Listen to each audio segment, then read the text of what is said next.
Hola, buenas tardes.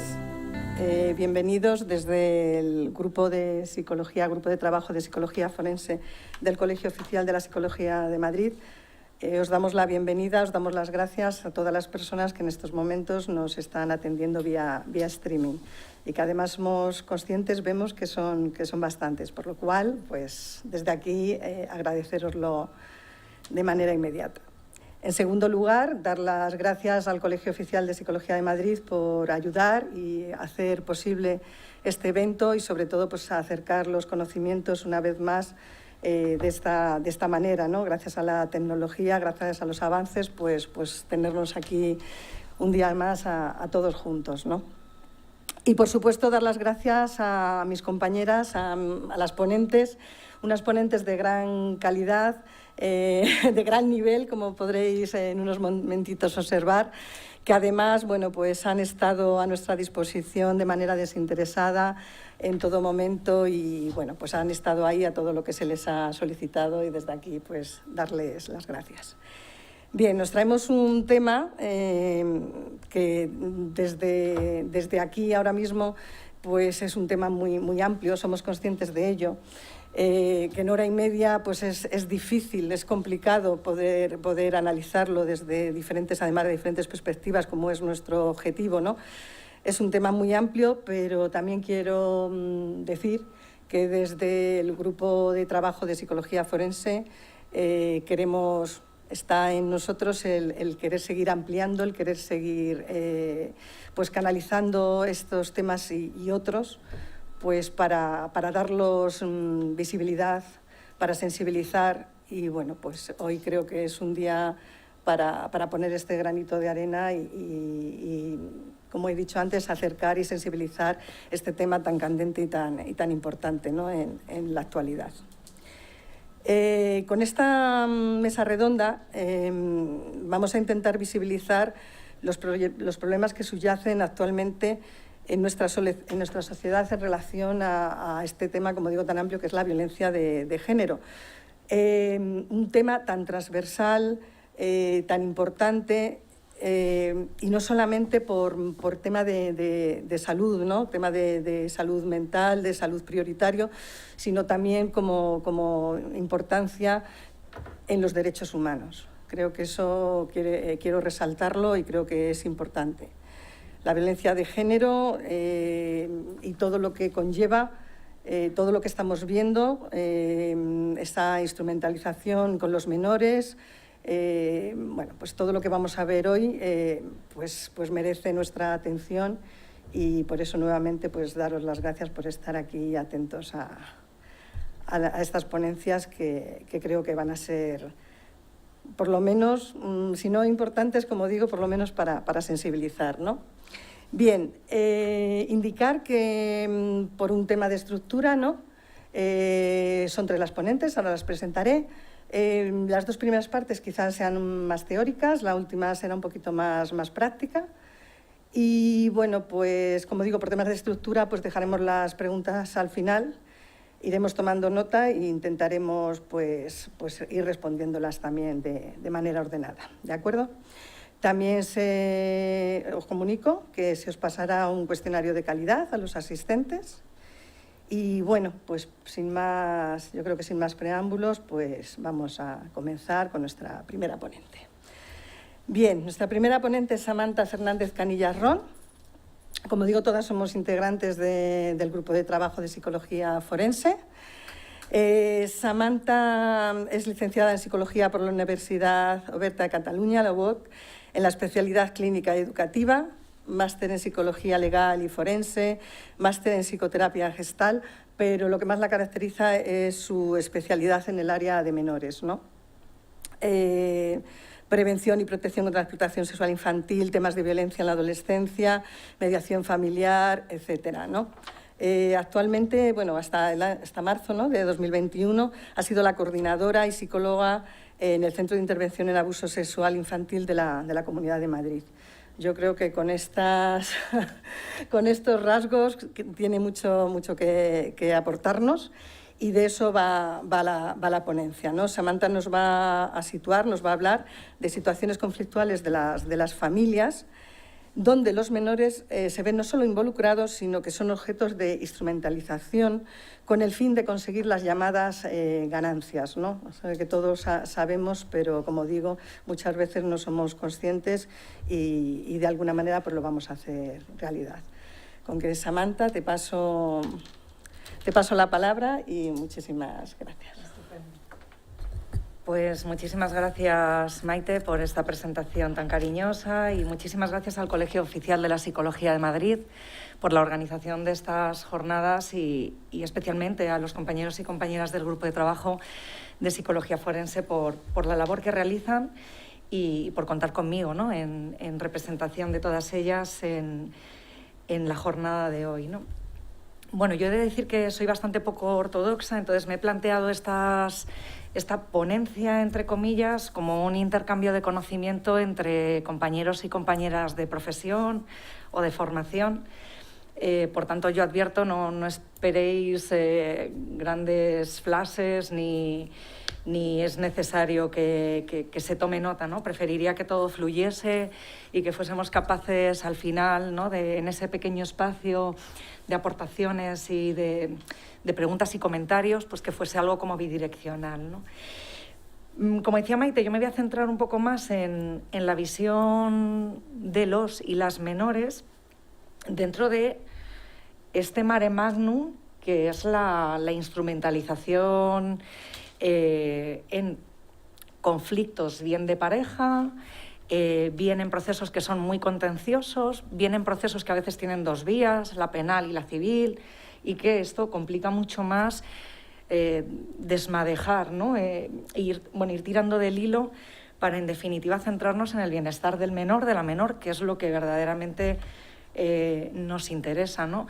Pueden ser otros compañeros y otras compañeras las que hablen, las que aporten de forma muy interesante qué lleva a una persona a la instrumentalización de ese menor, de esa menor, qué lleva a la persona, ¿no? ¿Qué carencias, qué situaciones de desprotección, incluso qué manipulación específica, consciente e hiriente se puede llegar a realizar, ¿no?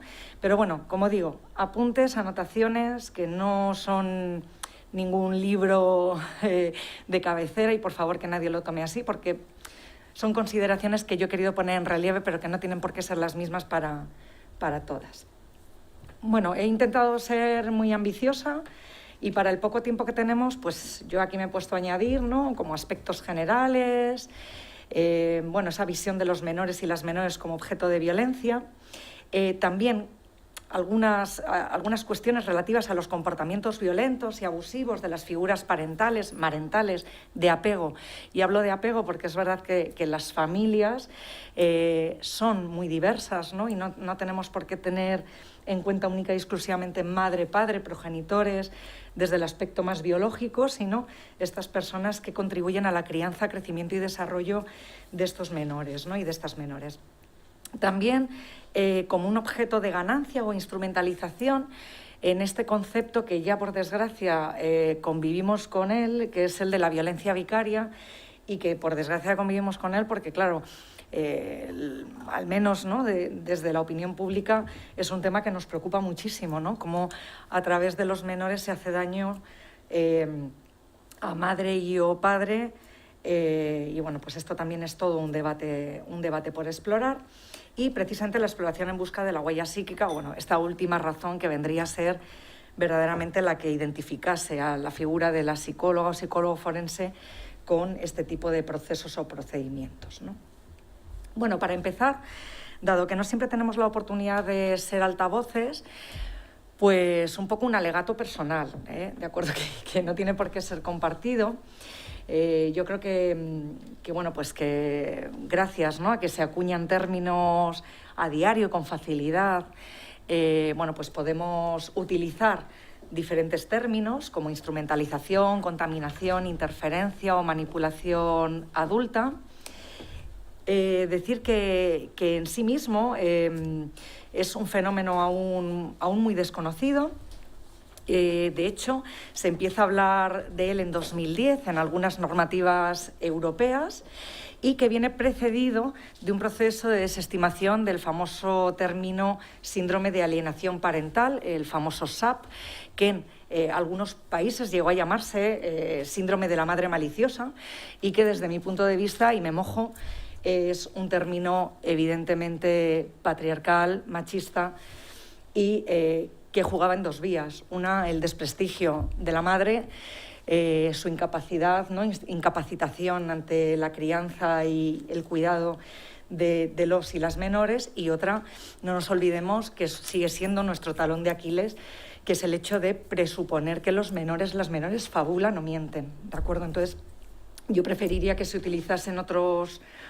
términos, ya que el impulso principal de este famoso SAP era el de distraer el registro, la constatación, el seguimiento cercano de los casos, basándose única y exclusivamente en la especulación de las partes, es decir, entrando en el conflicto y echando más leña al fuego, ¿no?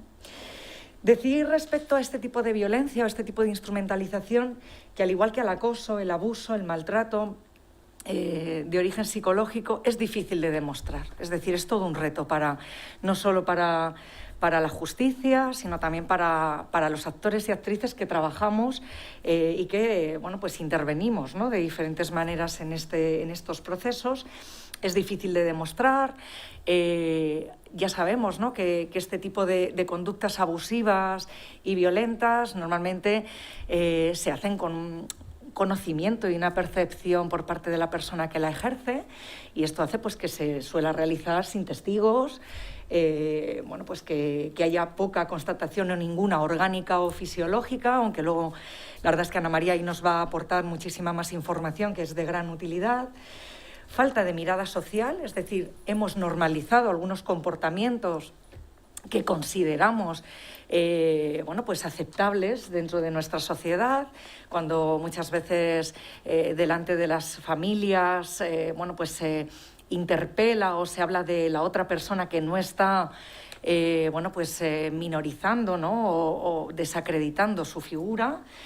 Y además es verdad que esto es una lucha en la que también se suman jueces, juezas, fiscales, letradas y letrados. El sistema jurídico es poco amigable, ¿no? Tenemos muy poquitas ocasiones reales para poder tomar una declaración que pueda ser tenida en cuenta en un momento determinado por parte del sistema de cara al proceso legal, ¿no? Son situaciones claramente invisibles en las que se producen continuas interferencias, y hablo de interferencias parentales, marentales, que menoscaban el vínculo afectivo, en definitiva, entre un progenitor, una progenitora, ambas progenitoras, ambos progenitores, respecto a los y las menores. Y esto es una situación grave que genera un menoscabo, que genera una herida perdurable y persistente en y la menor. Y ese será uno de los objetivos de la práctica forense, precisamente, el medir la profundidad en ese momento, en el momento de la evaluación y de la exploración de cómo se encuentra este menor, esta menor al respecto. Y digo en este momento porque lamentablemente poco podremos ver en la longitudinal que se marque en el crecimiento y desarrollo de esta persona como adulta, ¿no? Y luego aquí podríamos hablar también muy mucho de los estudios que hay respecto a la línea frágil entre víctima y victimaria, entre la persona que ha sufrido un abuso, un acoso y que reproduce este mismo comportamiento en terceras personas. Solicitamos siempre que el rol del psicólogo, de la psicóloga forense, se reconozca no solo por parte de jueces, juezas, fiscales, letrados y letradas, yo considero verdaderamente que se tiene en cuenta, ¿no? Sino que ha de ser cada vez más integrado en el sistema.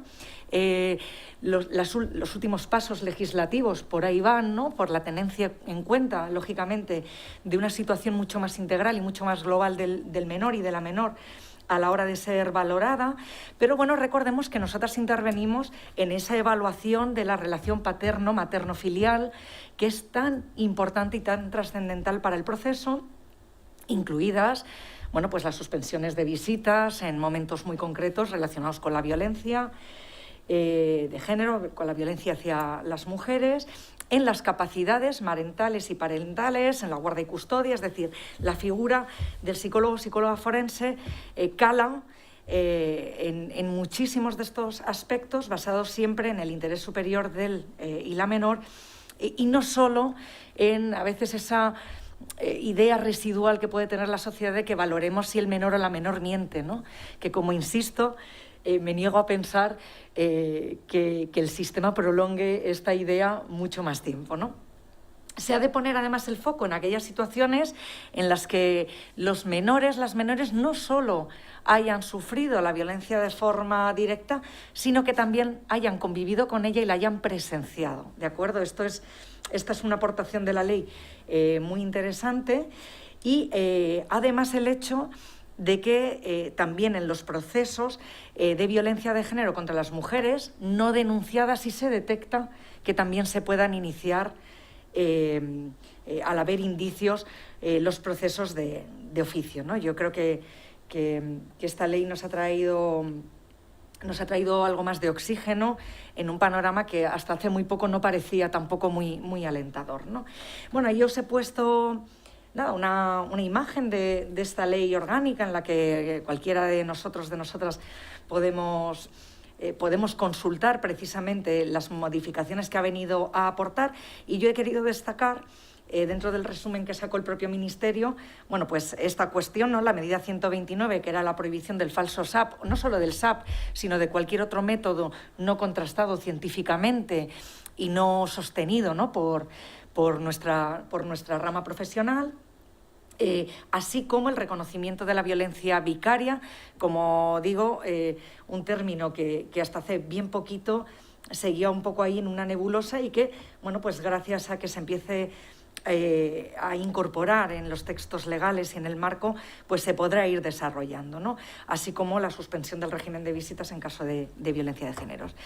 También importante que tengamos en cuenta que dentro de esta violencia vicaria y dentro de estos comportamientos hacia otros, comportamientos dañinos hacia otros y otras, se incorpora también esta visión que ya desde hacía tiempo en el abuso sexual infantil ya teníamos detectada, de que otros menores, de que otras menores también sean canal de daño, no solo hacia las figuras parentales, sino hacia sus iguales, bueno, pues en familias que han podido ser mixtas, reconstituidas, y bueno, que en un momento determinado esto ya se había detectado, ¿no? Y que la ley ya lo recoge como tal, ¿no? El comportamiento de menores también a terceros. Bueno, decir que retomando un poco el hilo que decía antes, que evidentemente el daño que se hace a estos menores y a estas menores con esta instrumentalización no podremos saber muy bien dónde va a desencadenarse o hasta dónde va a poder llegar, incluso qué manifestaciones va a tener a futuro. Este es el gran dilema al que nos enfrentamos, no solo la evaluación en el momento, sino qué sucede con este menor cuando pasen los años, ¿no? Y cuando con los años sea consciente, a lo mejor también a través de procesos terapéuticos, de que en un momento determinado pudo ser instrumentalizado, pudo ser objeto, ¿no? Y un poco la desvalorización personal que puede llegar a surgir, ¿no? Cómo mi padre, cómo mi madre permitieron, cómo hicieron, ¿no? Un cuestionamiento propio. Pero sí que en este momento actual deberíamos de llegar a entender que evidentemente esa violencia forma parte del sistema de vinculación, forma parte de este sistema en el cual las figuras de apego ya vienen, ¿no? Ya vienen introduciendo una serie de conductas y de comportamientos que el menor, la menor no puede cuestionar, ¿no? Porque no tiene esas herramientas y porque además se supone que son sus figuras de referencia, ¿no?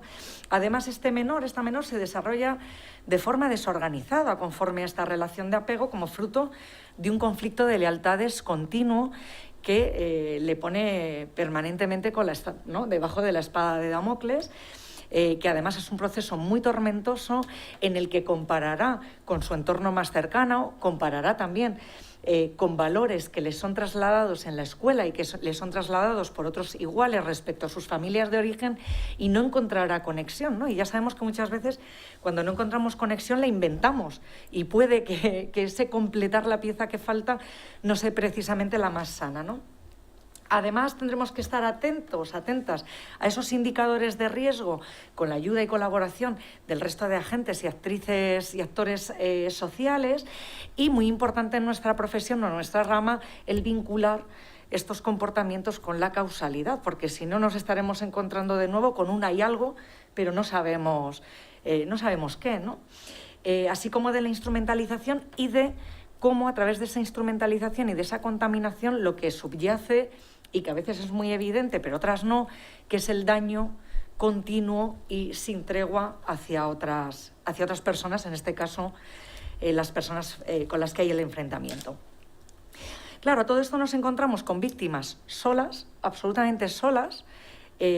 No solemos mirar qué sucede dentro de la... No tenemos sistemas para observar qué sucede dentro de las casas y dentro de las relaciones, qué tipo de relaciones familiares, de díadas, de tríadas se conforman, a no ser que haya ya una intervención muy específica, ¿no? Entonces nos encontramos con víctimas solas, sin otras referencias y otros anclajes sanos, que a veces se encuentran en una burbuja, en un desconcierto, ¿no? En un bloqueo temporal, un poco noqueadas, y que pueden no tener perspectiva como para poder tener una capacidad de decisión específica. Yo creo que Ana María también nos va a contar mucho cómo la plasticidad y demás neuronal aquí juega, ¿no? Aquí tiene todo su sentido y pone toda la carne en el asador.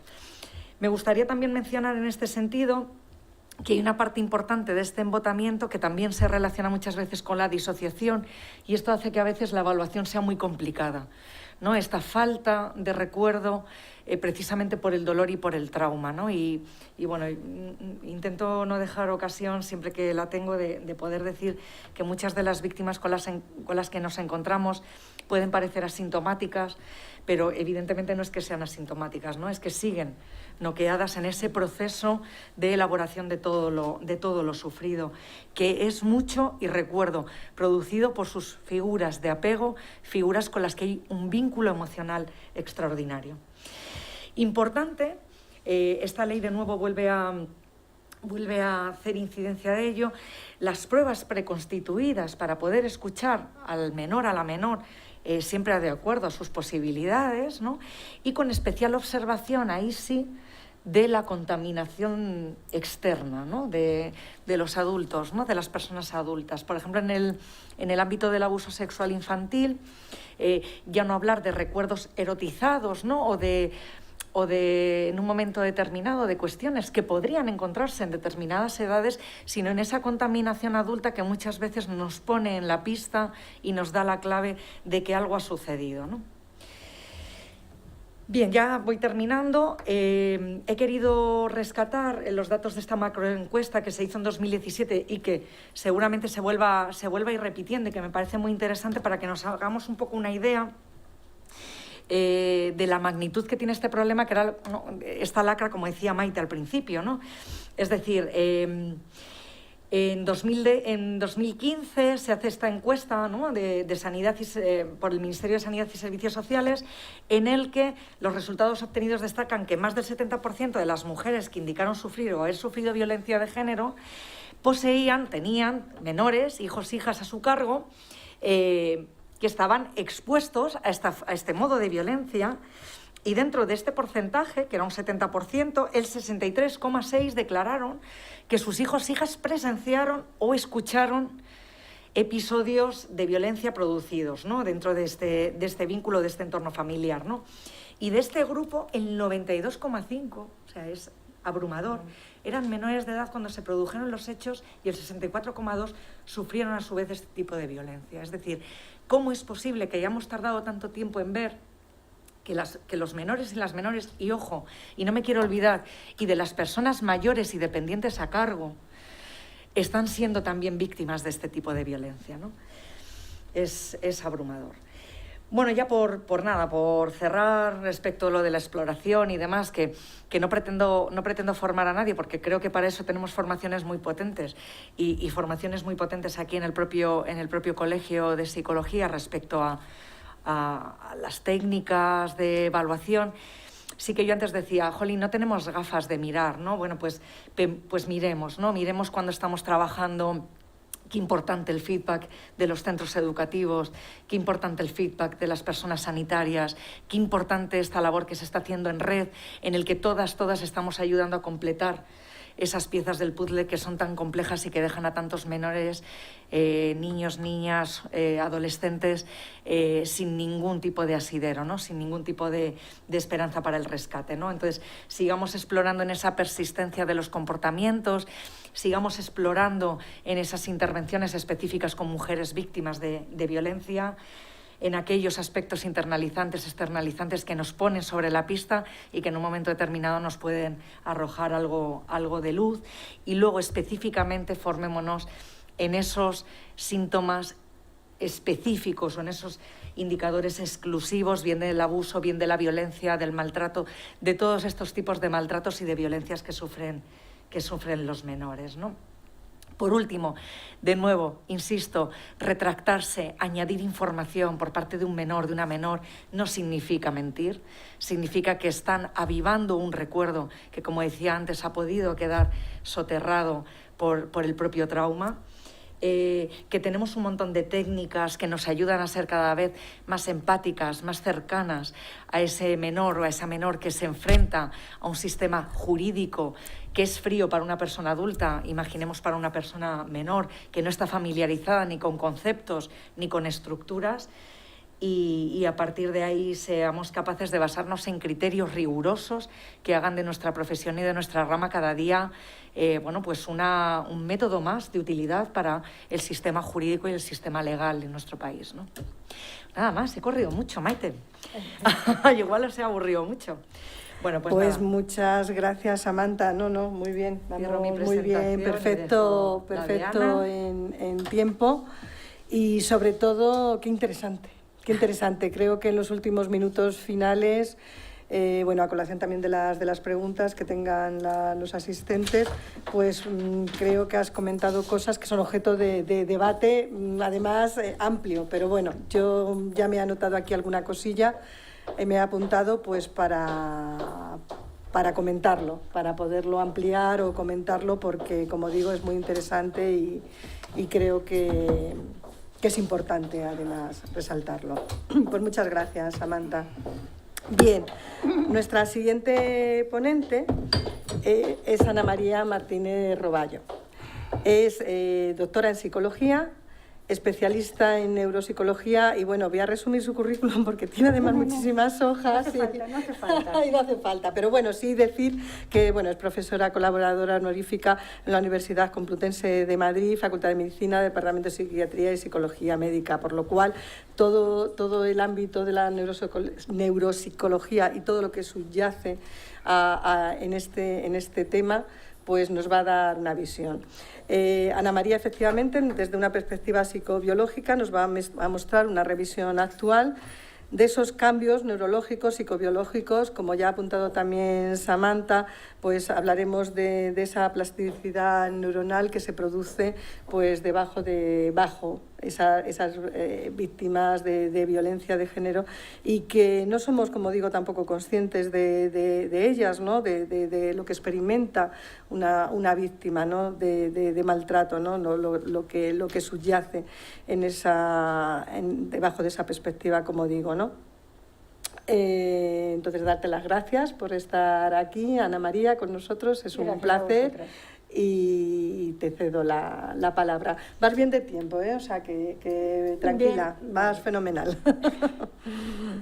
Teniendo en cuenta ya lo que ha planteado la compañera, otro punto importante es ver el efecto que a nivel del sistema nervioso central o a nivel del cerebro produce una serie de cambios tanto emocionales como neurocognitivos el estar permanentemente sometido a una serie de estímulos externos que son agresivos que es en estos casos, es la parte de la violencia, tanto en los niños como en los adultos que están sometidos a cualquier tipo de maltrato. El cerebro aprende, por consiguiente, después de que día tras día vienen los estímulos negativos o los estímulos aversivos, porque es maltrato, obviamente se da un cambio a nivel de neurotransmisores que llevan a tener una respuesta de cambios emocionales, como puede ser agresividad, como puede ser el control de los impulsos, y hay muchas estructuras a nivel del cerebro que están encargadas o que controlan o tienen mayor importancia a nivel de lo que es la parte emocional. Una de las estructuras, no es solamente esa, pero una de las estructuras y la más importante es la parte de la amígdala. La amígdala cerebral, que como lo podemos ver en la imagen, se puede observar en el corte medio sagital, cuando cortamos el cerebro o lo seccionamos por la mitad, que tenemos el hemisferio derecho, el hemisferio izquierdo, a la altura del lóbulo temporal, hay una estructura, un núcleo subcortical, y esto es lo que denominamos la inteligencia emocional, ¿vale? Donde aparecen todos los recuerdos, o sea, donde se está grabando toda la información a nivel emocional. Si a esta altura tenemos el hipocampo, que es donde se graba toda la información, todo el aprendizaje, toda la memoria, pues aquí tenemos la memoria emocional. Bien, tenemos otras estructuras importantes que la veremos más adelante, que es toda la parte aquí del lóbulo prefrontal, que es la que se encarga de recibir esas informaciones que vienen tanto de la corteza visual, de la corteza temporal, que sería la parte auditiva, de la parte somatoestésica, que estamos hablando de tacto, olor y temperatura. Toda esa información viene directamente a la amígdala se comunica con el hipocampo, con el tálamo y el subtálamo, y esta va de información al lóbulo prefrontal.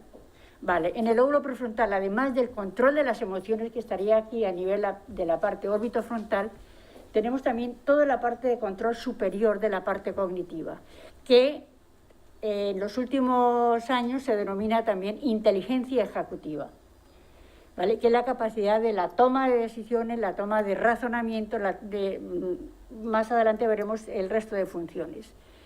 Si toda esta parte de conexiones ya se ven afectadas por el machaque diario, ¿no?, los estímulos aversivos que le llega al sujeto, directamente hay un cambio de respuesta. Ya la información que puede llegar aquí al lóbulo prefrontal para poder tomar una decisión, para poder diferenciar, para poder, por ejemplo, las emociones, que pueda discriminar de lo que es positivo, de lo que es negativo, de lo que me puedan querer o no querer, me están agrediendo o no, pues ya la información que viene ya viene bastante confusa, por consiguiente la respuesta final no es la correcta. Ahí ya es cuando podemos observar los diferentes cambios que se pueden dar en un niño, en un adolescente o en la persona adulta sometida a la parte de maltrato. Generalmente, en toda la parte de las evaluaciones se ve claramente que no solamente es la parte emocional, sino que también estamos hablando de la parte cognitiva, especialmente el funcionamiento del lóbulo prefrontal. Esto parece como la pescadilla que se muerde la cola. Entre que estoy mal de estado de ánimo y luego allí estoy rígida mental, que no puedo pasar de un pensamiento a otro, sino permanentemente estoy sobre lo mismo, sobre lo mismo, sobre lo mismo, pues obviamente ya el poder razonar o tomar una decisión es prácticamente imposible. Por eso cuesta muchísimo trabajo a una mujer maltratada hacer una denuncia, ya, porque a nivel cerebral es que ya le está costando trabajo poderlo hacer. Más la activación que se da en la amígdala, que es toda la respuesta al miedo, pues ahí ya es como se dice, apaga y vámonos, porque ya tiene toda la estructura, toda la parte del contexto cerebral que le está impidiendo, digamos, tener un buen funcionamiento. Con los niños aún se complica más porque venimos la parte de aprendizaje, la parte de neurodesarrollo, ¿vale? Se están generando las vías, se están generando los caminos neuronales. Por consiguiente, si ya llega una serie de informaciones bastante malas, ¿sí?, obviamente el aprendizaje que se tiene, pues ya podemos saber hacia dónde puede desarrollarse. o son niños demasiado tímidos o son niños que terminan también estableciendo unos niveles de agresividad, porque tampoco saben cómo defenderse. También hay que recordar que a los 8, 9, 10, 12 todavía una cantidad de estructuras cerebrales no están bien formadas. La parte del lóbulo prefrontal es la última que madura, encima. Entonces, claro, el razonamiento, lo que decías, Amanda, ¿cómo puede un niño decirle al padre por qué me pasa esto, por qué me han hecho esto, por qué a mí? Aún su razonamiento a nivel de estructura anatómica y fisiológica no está en condiciones. No es que no quiera o no pueda, no, aún no está en las condiciones de que su razonamiento y su pensamiento sea, digamos, en estas condiciones. Aquí podemos ver en el dibujo, esto es un poco de ver exactamente dónde está la parte de la amígdala. Aquí es importante toda la parte de las conexiones, tanto subcorticales como corticales. Tenemos aquí toda la parte del cíngulo, porque por aquí vienen millones de neuronas que llegan al prefrontal y por aquí. Entonces, en cualquiera de estos lugares, esa comunicación de las neuronas, estamos hablando de neurotransmisores. Entonces, ese neurotransmisor, el cerebro produce una serie de neurotransmisores que nos permiten tener X o Y conducta. Pero el cerebro no es cerrado, no es una caja que solamente es lo que produce dentro, no. Todo lo que viene de estímulos externos aversivos permanentemente hace que también se dé un cambio a nivel del sistema de neurotransmisión. Entonces, si está en el nivel de poder ser un proceso inhibitorio, pues ahí ya va la alteración entre la parte inhibitoria y la parte excitatoria. Entonces ya hay otros componentes que nos van a explicar los cambios, digamos, a nivel de lo que es la conducta. A ver si me voy por aquí. Vale, aquí la amígdala simplemente un poco a nivel general, porque esto es para que nos da un poco de elementos. La importancia es en el procesamiento de lo que son las emociones. Es parte del sistema límbico desde el punto de vista anatómico y lo que había dicho anteriormente, se sitúa en la parte interna del cerebro a la altura del lóbulo temporal. La amígdala por sí misma, por sí sola, tiene la capacidad de extraer, de buscar la información lo más rápido, muy rápido, frente a cualquier tipo de estímulo biológicamente aversivos o relevantes. Automáticamente llega el estímulo y en cuestión de milisegundos, porque ya sabemos que el cerebro nos funciona a nivel de milisegundos, por consiguiente ya a los 300 milisegundos ha hecho conexiones, o a los 300 milisegundos podemos encontrar la P300, que es un proceso cognitivo, la N200 a los 200 milisegundos, que estamos hablando de procesos atencionales, pues ya podemos ver que la rapidez va a una buena velocidad, digamos, para poder procesar, digamos, esa parte de información.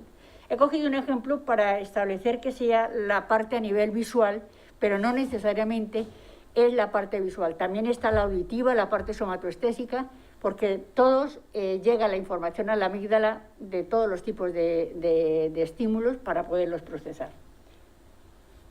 Y de ahí, obviamente, envía toda la información al neocórtex, o sea, al lóbulo prefrontal, al parietal y al resto de áreas de la corteza. Aquí podemos ver más claramente dónde está la parte de la amígdala, ¿sí? Y esto es toda la parte de cómo viene toda la información que nos llega al lóbulo prefrontal, toda la parte del cíngulo, que realmente es todo lo que se puede ver afectado en la parte de la situación de las emociones. Estudios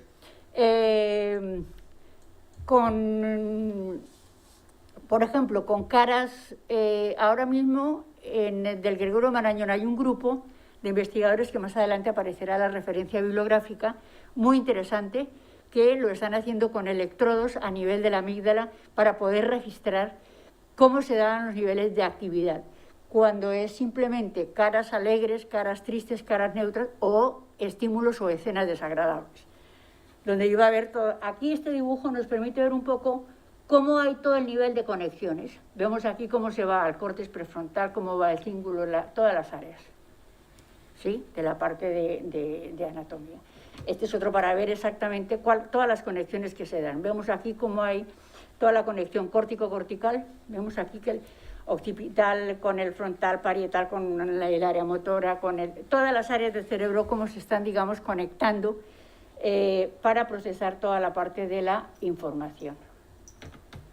Estos trabajos de investigación, por ejemplo, en los últimos pocos años, han más o menos a establecer que a nivel de los circuitos visuales, a nivel emocional, se encuentran generalmente pues, dos rutas del mismo camino. ¿Qué significa? Que va del tálamo a la amígdala, y aquí ya estamos hablando pues, con una frecuencia baja. Luego viene otro camino, que estamos aquí hablando tálamo, corteza occipital, porque estamos hablando de la parte visual. Si fuese la parte auditiva sería tálamo, corteza temporal, y si fuese somatoestésico sería tálamo, corteza parietal, ¿sí? Y aquí ya es donde se da una parte de procesamiento más avanzado, más clásico de la información que está llegando a la parte del cerebro. Aquí, por ejemplo, la información más fuerte o más gruesa que la amígdala maneja sobre la parte visual, antes de llegar a la información de la corteza, hace que los estímulos sean más relevantes. Eso significa tálamo, amígdala, más relevante, y amígdala, córtex, en este caso, que es el ejemplo de la parte visual, pues estamos hablando de cómo ya se puede llegar a interpretar, por ejemplo, frente al peligro. Que si el niño ve, por ejemplo, que le están pegando a su madre o que le están pegando a él o está gritando, la amígdala se dispara, y en ese momento de la parte a nivel de neurotransmisión que va dando la subida, es la que lleva a que se esconda, a que trate de huir, porque es la forma de cómo poderse defender frente a una situación, de una manera, en cierta forma, automática, ¿sí? Porque es la que nos encarga un poco de poder... Ahora, se parte también de una hipótesis que la amígdala está relacionada con todo lo que es, obviamente, la respuesta emocional, ¿sí? La primera, digamos, la más temprana, la más inmediata. Antes se establecía que la amígdala, al tener la memoria emocional, solo quedaba ahí y se tenía que conectar con el lóbulo prefrontal para poder procesar la información. No, ahora estos últimos estudios establecen que la amígdala, pues, como ente individual, digamos, logra hacer una serie de procesos de información. Ya no solamente tiene que conectarse con el tálamo y con el resto de la corteza para poder... No, que ahora directamente estos trabajos a nivel con los electrodos han podido establecer que tiene vida propia, tiene una respuesta de poder plantear o interpretar la parte de todo lo que son los estímulos. Ahora, ya sabemos que eso es de psicobiología, cuando se vio en la carrera, donde estamos viendo las vías, las vías visuales, cómo va por la parte del lóbulo temporal y cómo llega a la corteza visual primaria, y de ahí obviamente es la conexión que se hace con la parte de la amígdala. Ahora, estas mismas situaciones de la parte emocional y de la parte de la amígdala, hay muchísimos trabajos que están relacionados con la parte de la ansiedad. ¿Por qué retomé la parte de la ansiedad? Porque la mayoría de yo diría que el 100% de las personas sometidas a maltrato presentan síntomas de ansiedad, de depresión, de estrés postraumático. Por consiguiente, lo que más se ve afectado en toda esta parte de estado de ánimo directamente es la parte de la amígdala. Y aquí estamos hablando ya de la parte de la serotonina, la dopamina, que son los neurotransmisores que más están, digamos, haciendo los procesos sinápticos a nivel de la amígdala con las otras estructuras. Esto es lo que decía antes, que cómo con el registro a nivel electrofisiológico pues se ha llegado a establecer que hay un primer contacto y una primera respuesta a cualquier tipo de emoción a los 10 milisegundos. ¿Sí? Y esto frente a los estímulos negativos. Es decir, los estímulos que se ponían para el experimento, lo agresivo, digamos, de esos estímulos, llegaba a que la interpretación llegaba, la primera onda o el primer contacto estaba dando a los 100 milisegundos, mientras que los agradables u otro tipo de estímulo, la respuesta era, la aparición, digamos, de esa primera señal tardaba más. O sea, que la respuesta a nivel de la amígdala frente a esos estímulos es súper, súper, súper rápido. Aquí ya lo mismo que hablamos de las neutras o de las escenas que se presentaban, pues la respuesta no era tan temprana, que es lo que acabo de decir. O sea, ya no aparecía a los 100 milisegundos, sino a los 120 o 150 milisegundos. O sea, que no había una... Este es, a quien le interese, es la referencia bibliográfica del anterior estudio del que estaba hablando, que lo están haciendo aquí en Madrid con otras universidades de fuera, no sé de dónde, creo que la de Yale, no me acuerdo cuál es la que están aquí. Y esta es la publicación. Y es el artículo está muy, muy interesante. Además, hay otros estudios también que, por ejemplo, con electrofisiología, se pone una tarea, se registra y luego se puede sacar mapeo cerebral, el cual se puede ver las áreas del cerebro que están activadas. Y es lo mismo, los niveles de actividad que aparecen en un registro de EEG para hacer análisis de fuentes posteriores con estímulos desagradables, es que el nivel de actividad de la amígdala se encuentran diferencias significativas entre las personas, por ejemplo, con ansiedad, con estrés o con depresión y los sujetos que no tienen ninguna de esas patologías o el grupo control. Y se ve el nivel de actividad, o sea, el cambio que hay bioquímico, el cambio que hay a nivel de metabolismo cerebral, si hablamos de SPEG o de PET, ¿sí? Que el cambio metabólico es alucinante porque, claro, la gente está todo el tiempo rumiando, está todo el tiempo con la misma situación, sobre lo mismo, va aumentando, o sea, si ya no trabajan las neuronas 8 horas, sino trabajan 24 horas, o 16, 18, obviamente el esfuerzo que hace el cerebro, el gasto metabólico es terriblemente alto. Eso significa que también los niveles de respuesta pues ya no son los más adecuados en muchísimos... A ver, aquí tenemos... esto es pura anatomía, o sea que lo pasamos así como rapidito, la anatomía de la amígdala que estamos hablando, que hay un núcleo central que envía los estímulos, o sea, envía la información al resto del sistema nervioso, no solamente al sistema nervioso central, sino también al periférico, al autónomo, que también está enviando la parte de información. Este ya está responsable aquí ya directamente, responde a la parte de cómo procesa las emociones. Esta parte del núcleo también está enviando a todo el sistema endocrino, que el sistema endocrino ya sabemos que también producen una serie de neurohormonas, ¿sí? Y esas neurohormonas también están encargadas de activar o de el resto el resto de neurotransmisores o la parte a nivel del sistema nervioso central. Aquí también hablamos de la parte del hipotalámico hipofisiario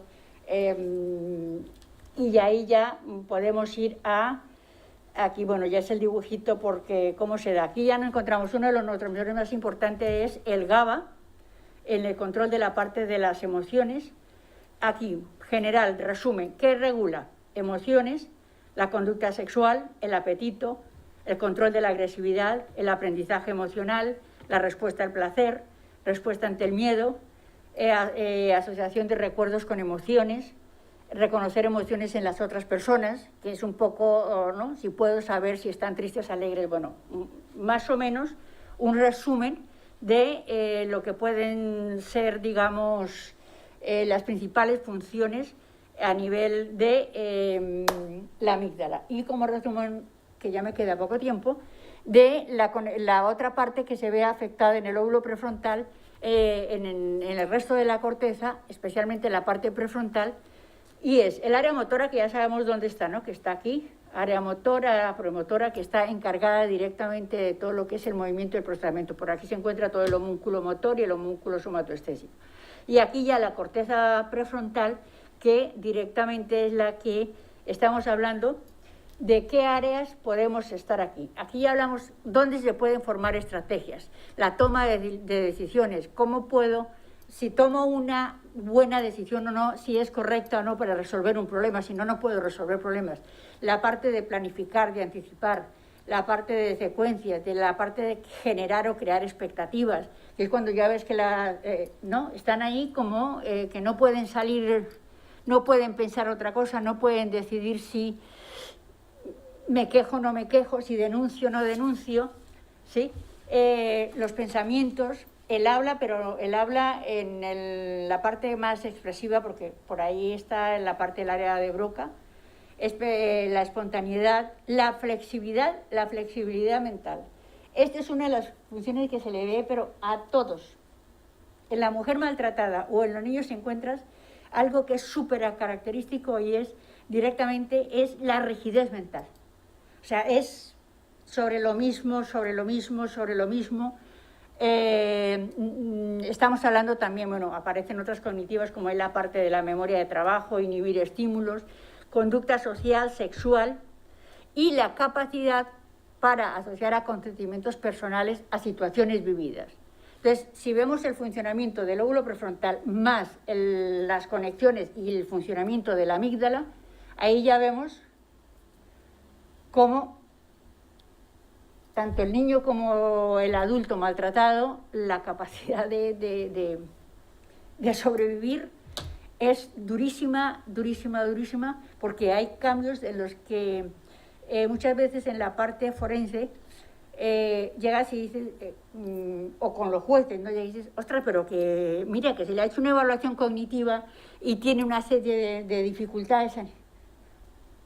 Pero no, si es una persona normal, ¿por qué tiene que tener esta serie de problemas? Entonces, la dificultad también que hay para que se pueda establecer que no solamente, o sea, que hay una serie de efectos colaterales, ¿sí? Relacionados o con la parte de lo que es el maltrato o la violencia. Gracias.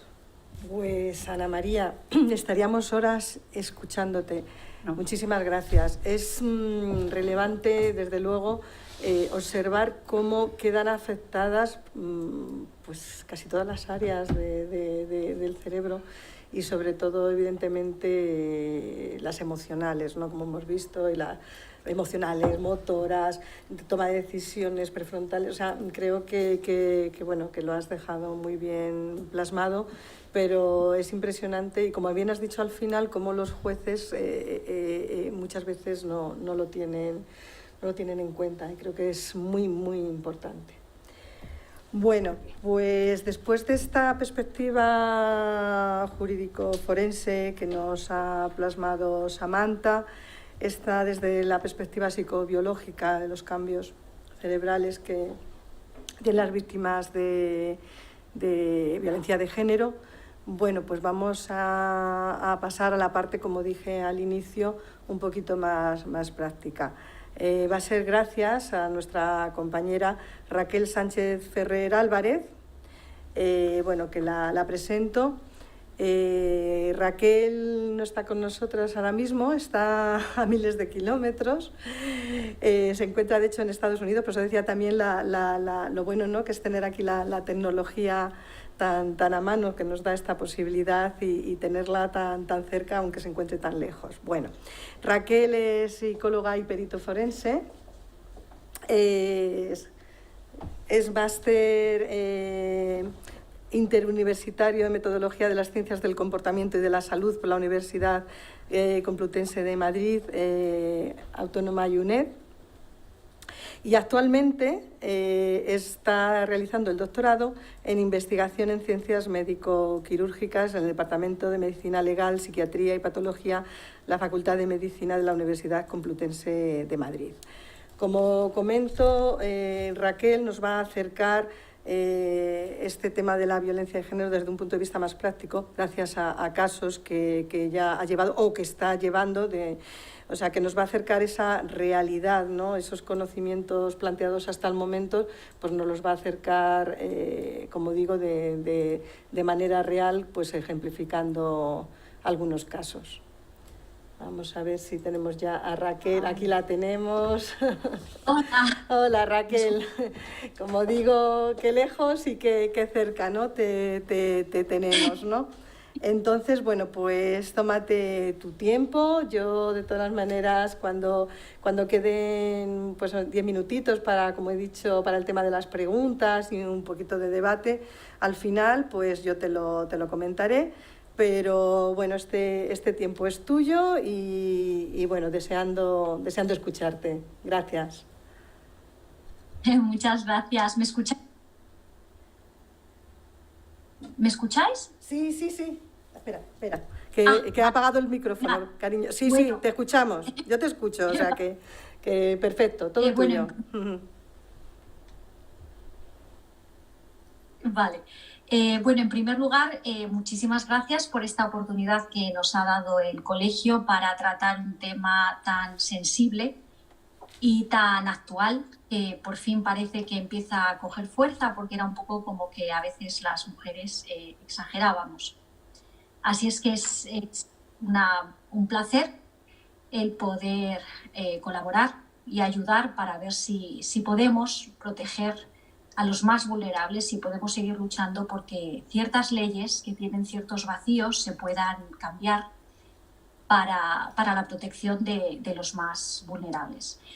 Me voy a enfocar en primer lugar en la definición del síndrome de alienación parental, porque a día de hoy sigue siendo una terminología que se utiliza en muchos juicios, en abogados y en forenses a veces de parte. Entonces creo que después de profundizar un poco más hoy en lo que significa cada vez que utilizamos este síndrome, espero que por fin, a ver si conseguimos que cada vez se deje de utilizar y podemos eliminarlo del vocabulario tanto del campo médico-psicológico como del campo legal.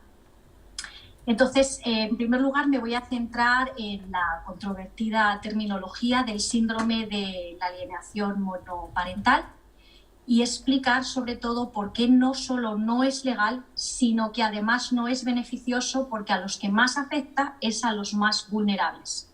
En este caso son los niños y las mujeres, porque es una terminología que se hizo casi en exclusividad, por no decir en exclusividad, para favorecer a los hombres, pero no a los hombres que hay muchísimos hombres, gracias a Dios, y muchísimas mujeres que tratan muy bien a sus parejas, sino para esa pequeña minoría que utilizan el maltrato como una herramienta de escape bajo su pésima autoestima, como suelo definirlo yo. Bueno,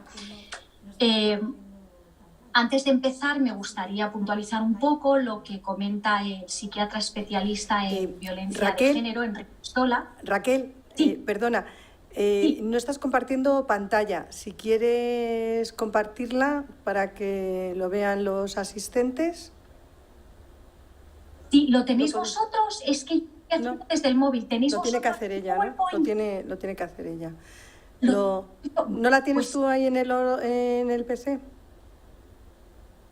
Es que tengo la pantalla de todas las maneras, y estoy utilizando, a ver si lo puedo pasar. No te preocupes, porque los casos prácticos además no estaban puestos en PowerPoint, o sea que en cuanto ella deje enmarcado este tema porque lo he visto yo, vamos, en cuanto deje enmarcado este tema, ya se va a dedicar a los casos, y eso sí que no lo tenía ella puesto, o sea que no os preocupéis. Muchas gracias. Sí. Sigue, Raquel, sigue. Sí, sigue, no te preocupes. Y ya sé que además estás acabando este tema ya para seguir con los casos prácticos, o sea que no te preocupes, puedes seguir. Vale. Vale, bueno, pues entonces quería puntualizar un poco lo que el psiquiatra especialista en violencia de género, Enrique Estola, deja bien claro sobre el SAP. En primer lugar, dice que, pues eso ya lo sabemos todos, que no tiene absolutamente ningún sustento científico, pero sí tiene un fuerte sustento ideológico. Cuando hablamos de sustento ideológico, estamos hablando de esta ideología o creencia popular en ciertos círculos, que siempre son círculos como siempre indico, de esas minorías que utilizan el maltrato como arma arrojadiza, donde se dice que las mujeres quieren perjudicar a los hombres y que es por esta razón que los hombres maltratadores exclusivamente, se ven obligados a utilizar el SAP como un instrumento dentro del Poder Judicial para disciplinar a las mujeres y para aterrorizar a los menores. Además, el SAP sabemos que es un instrumento que favorece solo, y vuelvo a recalcarlo, solo y exclusivamente a los hombres que maltratan tanto física como psicológicamente a los más vulnerables, a las mujeres, a los niños o a las personas más vulnerables, a los que cometen incesto paterno-filial y a los abusadores sexuales.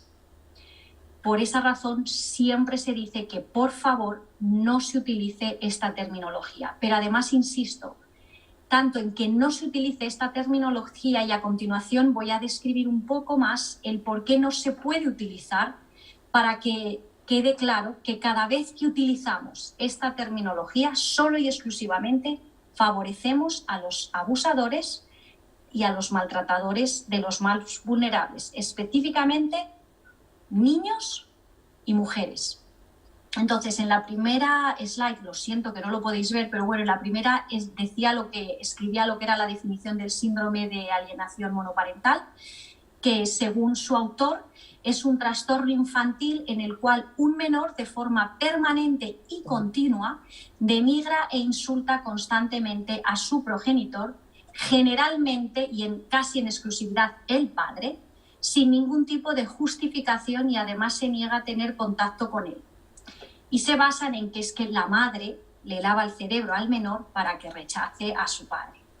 Pero bueno, entonces a continuación explicaba en el siguiente slide por qué no se puede utilizar el síndrome de alienación monoparental y por qué además no es legal. La comunidad científica, en primer lugar, lo rechaza. Entre ellos está la Organización Mundial de la Salud, la Asociación Americana de Psicología, la Asociación Americana de Psiquiatría y además el SAP no es reconocido como un síndrome o trastorno en ningún tipo de comunidad legal o médica. Pero además el SAP carece de total validez y fiabilidad científica, puesto que sus teorías no se basaron en ningún tipo de método de investigación estandarizado y tampoco han sido jamás sometidos a estudios empíricos de validación. Pero si todavía no ha quedado claro por qué no se puede utilizar el SAP, vamos a indagar un poquito más en el psiquiatra infantil que acuñó este controvertido tema. Este personaje, porque esto no es un señor, es un personaje, era un psiquiatra infantil llamado Richard Gardner y nació en New Jersey, en Estados Unidos, y es el que acuñó el controvertido término del síndrome de alienación monoparental. Este psiquiatra estuvo en más de 400 casos, era perito judicial y estuvo en más de 400 casos de parte, en su totalidad contratado por los acusados, que eran del género masculino, y además que estaban enjuiciados por abusos sexuales, entre los que se encontraban padres, profesores, clérigos, etc. Pero si todavía no ha quedado claro, ahora viene la parte que para mí fue más chocante y ahí me quedó claro que jamás iba a utilizar esta terminología. Algunas de sus turbadoras frases fueron: la pedofilia es algo común en muchas culturas. Los niños podrían verse menos perjudicados por el abuso sexual que por el trauma del proceso legal. Los niños son sexuales de forma natural y pueden iniciar encuentros sexuales seduciendo al adulto. Cada persona tiene algo de pedofilia. La pedofilia puede mejorar la supervivencia de la especie humana sirviendo a propósitos procreativos. creo que con esto esto es solamente unas pinceladas de las, podríamos decir, bestialidades, porque eran bestialidades que escribió este señor y que dejó para la historia. Así es que yo creo que con esto, si alguno todavía pensaba utilizarlo en algún juicio, creo que se le van a quitar las ganas cuando vea el por qué se acuñó y qué personaje hay detrás de esta terminología. Ahora os voy a pasar a unos casos prácticos. ¿Tenemos tiempo? Sí, todavía tengo tiempo. Voy a intentar... Sí, para situarte tienes como 15 minutos, o sea que le puedes dar a cada... ¿Cuántos casos tienes, Raquel? ¿3? Uy, si empiezo... No, bueno, es para situarnos. Si tienes, por ejemplo, 2, pues puedes dar 7 minutos a cada uno. Si tienes 3, pues darle 5 minutos, más o menos, ¿no? O ya, así tú ya te lo organizas, ¿vale? Para dejar esos 10 minutos finales para preguntas y un poquito de coloquio, debate. Yo, de todas las maneras, yo te lo indico. Pero vamos, que tienes, ya te digo, ahora mismo 15, 20 minutos, sin problema. Vale, muchas gracias, Maite. Bueno, voy a empezar con un caso que me sucedió hace un tiempo, que es bastante más frecuente de lo que nos creemos, pero donde hay un agujero en el Código Civil, en la ley, en el Código Penal, por el cual muchos de ellos consiguen escaparse y quedarse inmunes, y que es lo que espero que pronto este artículo y esta ley cambie. Hace un tiempo tuve una pareja en la cual ella pide contactar conmigo porque está preocupada e inclusive está asustada por su relación.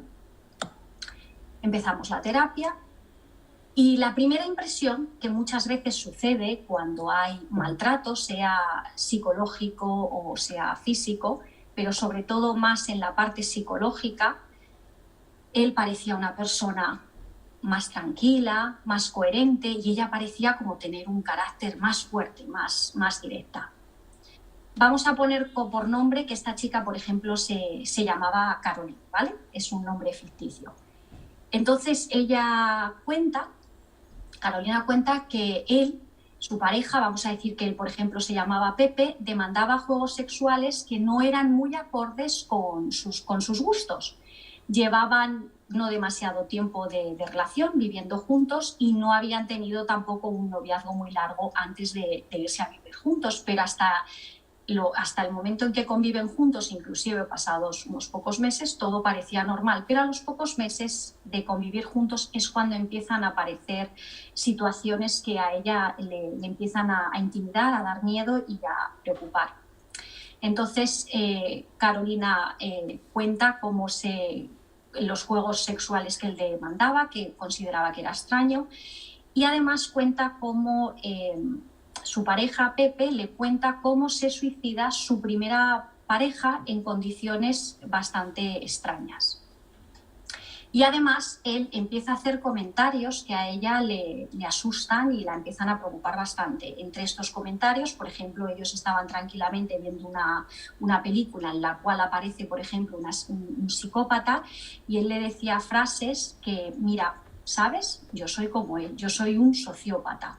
O, por ejemplo, cuando tenían algún tipo de desencuentro entre ellos dos, sin que viniera a cuento, él de golpe le advertía que si a él le pillaban, las personas que iban a pagar las consecuencias iba a ser la familia de Carolina.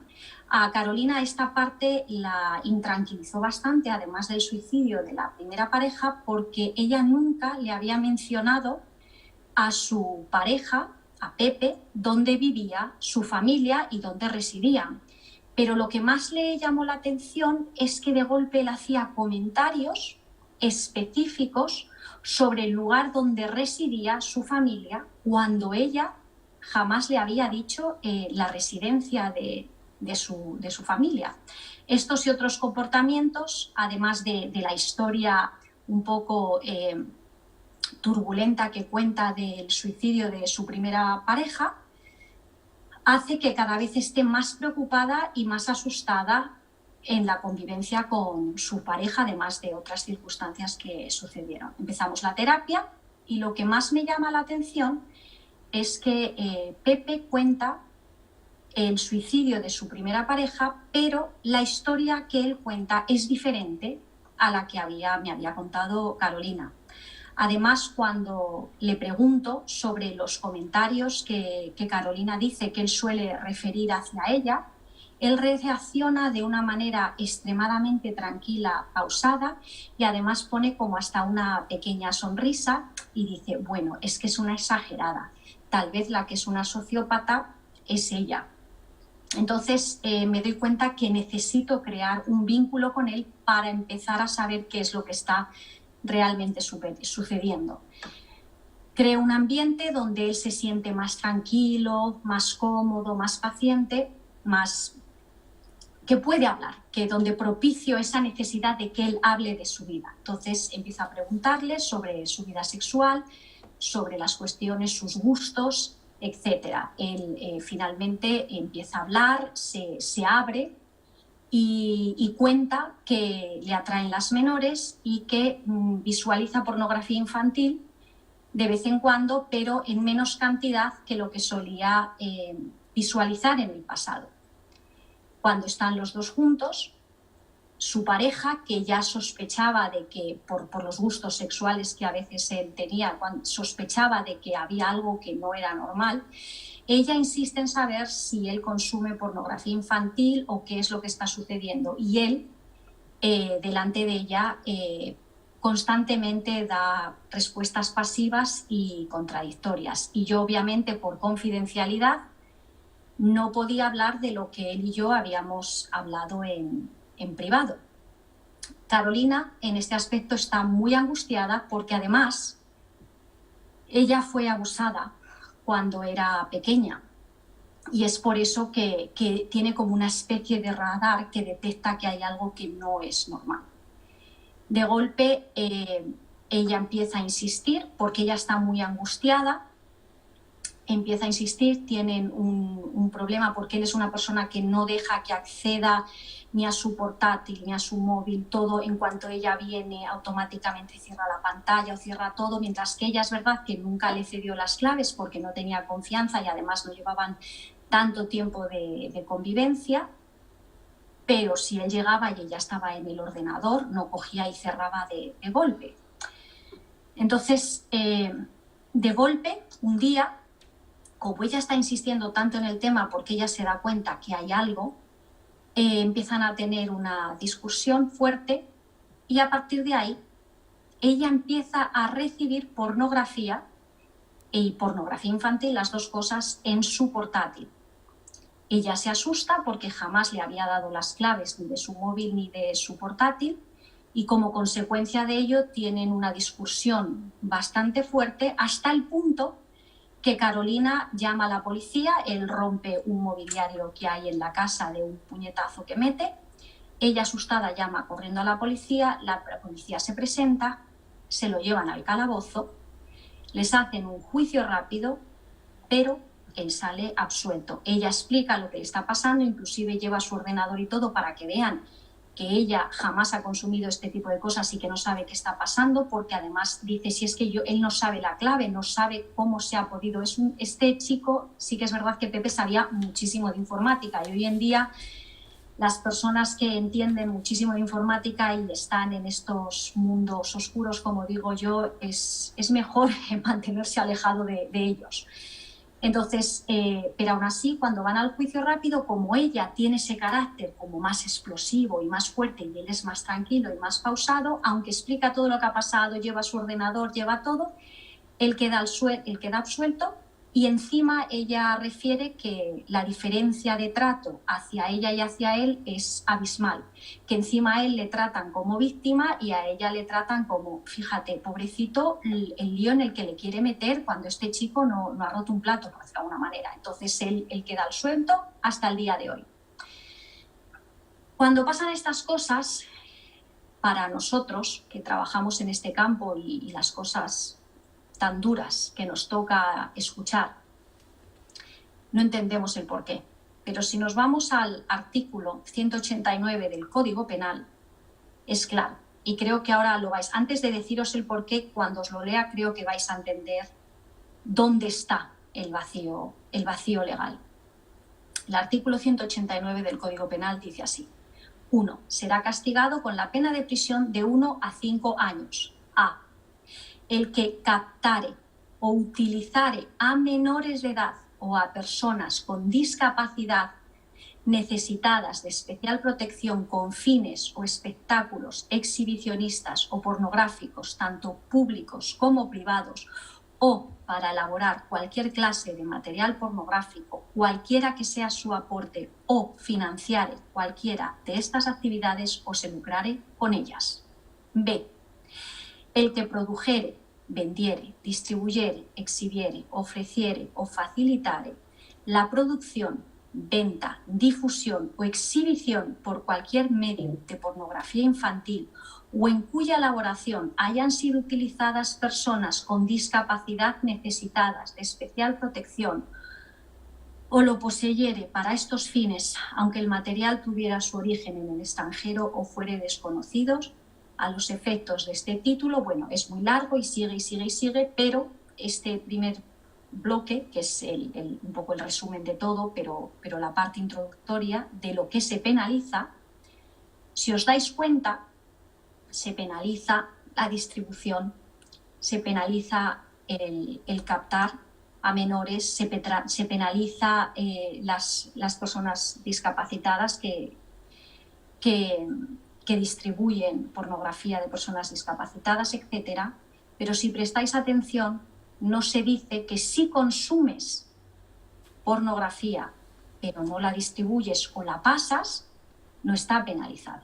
Ese es el grandísimo agujero que tenemos en el Código Penal y que espero que esto se solucione, porque en el momento en que una persona mantiene este tipo de pornografías en su portátil, en su móvil, en su iPad, donde sea, me parece que es claro. Me da igual que no se lo pase a otra persona, me da igual que no lo diga. Son personas que obviamente tienen un problema severo, pero la ley no puede hacer nada. Supuestamente no puede hacer nada en estos casos, al no ser que cometan un delito o al no ser que lo distribuyan o al no ser que sean captados. Entonces, este es uno de los ejemplos que, desgraciadamente, como este hay muchos. Otro de los ejemplos, por ejemplo, de las mujeres maltratadas, algo que me llamó la atención, antes de terminar la carrera, una de mis profesoras, aquí les llaman advisors, me dijo que me fuera a Crisis. Imaginaros creciendo en una familia, gracias a Dios, totalmente funcional y que tengo una familia que me quito el sombrero porque les adoro, pues dije, bueno, ¿por qué no? Claro, yo había crecido en una burbuja, no sabía lo que era la vida real, así es que imaginaros, con lo jovencita que era, me ponen a hacer prácticas en un centro de protección de la mujer y de violencia de género y de violación. La primera terapia en grupo que tenemos, sale una chica donde comenta, ella iba a terapia, había recibido 30 puñaladas de su expareja.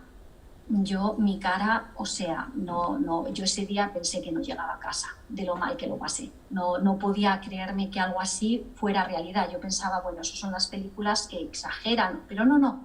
Desgraciadamente existe mucho más de lo que creemos. Bueno, pues esta chica, el encontrar una relación que no fuera tóxica después de la experiencia tan bestial y horrible que había vivido, le era muy complicado, porque en su mente ella consideraba que una persona, un hombre normal, que la cuidara, que la protegiera, que es la mayoría de los hombres, gracias a Dios, no era para ella. Entonces ella sí que es verdad que no llegaba al límite de esta pareja, pero tenía que ir a terapia constantemente porque su tendencia era a repetir y coger otra persona que la maltratara como pareja.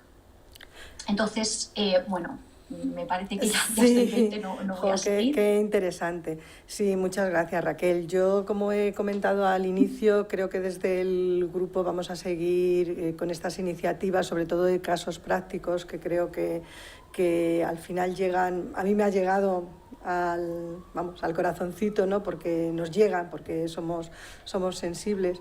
Además, en lo que estabas plasmando se ve también todo lo que ha comentado Ana María, ¿no? de esas dependencias, de esos cambios que se mantienen en la persona y bueno, pues reflejan efectivamente ese devenir.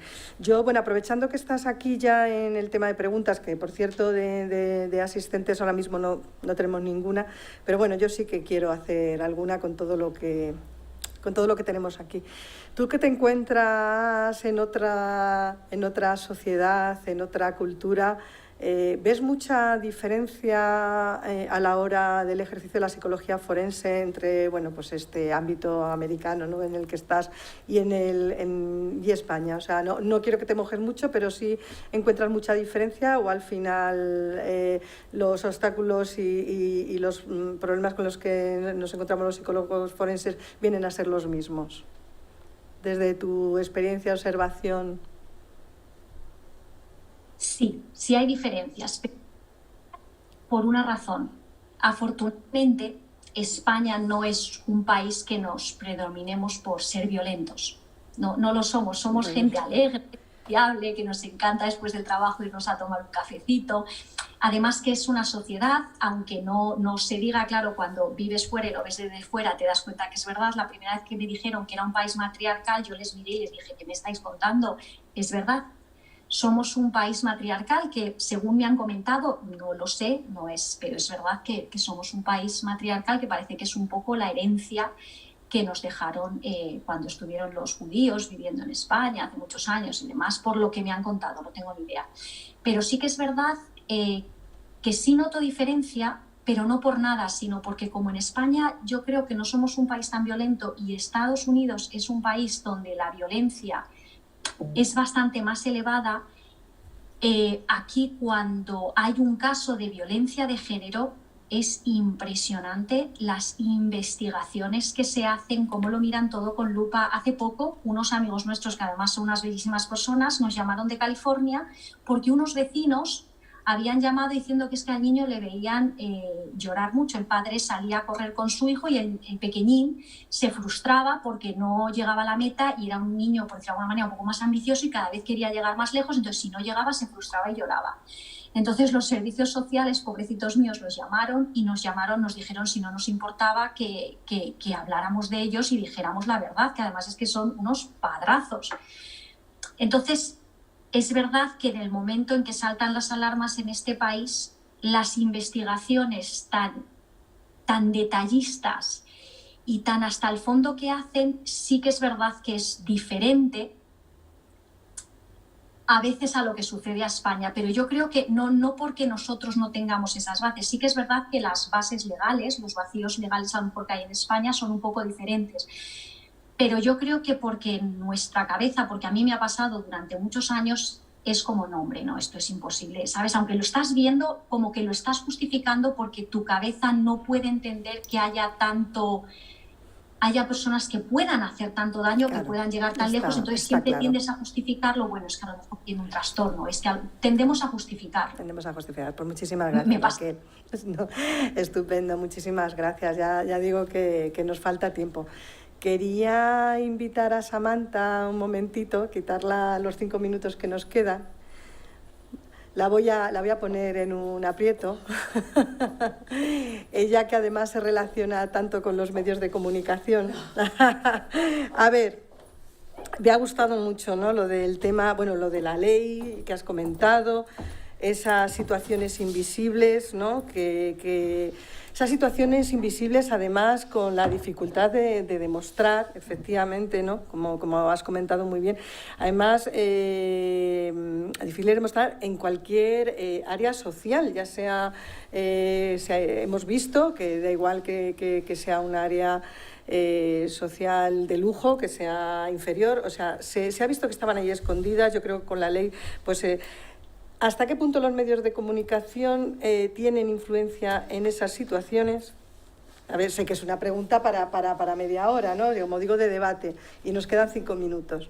Pero bueno, ¿hasta qué punto ayudan? Y hemos visto también, han ayudado o han interferido en estas situaciones de violencia vicaria, como también hemos visto últimamente, ¿no? O sea, ¿ayudan, obstaculizan?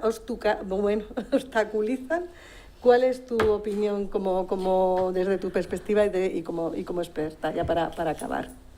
Bueno, es una visión absolutamente personal, ¿no? Yo creo que los medios de comunicación, al igual que la clase política y a fin de cuentas las leyes, aunque tengan procesos un poquito más lentos, son el reflejo de la sociedad que somos y en la que vivimos, ¿no?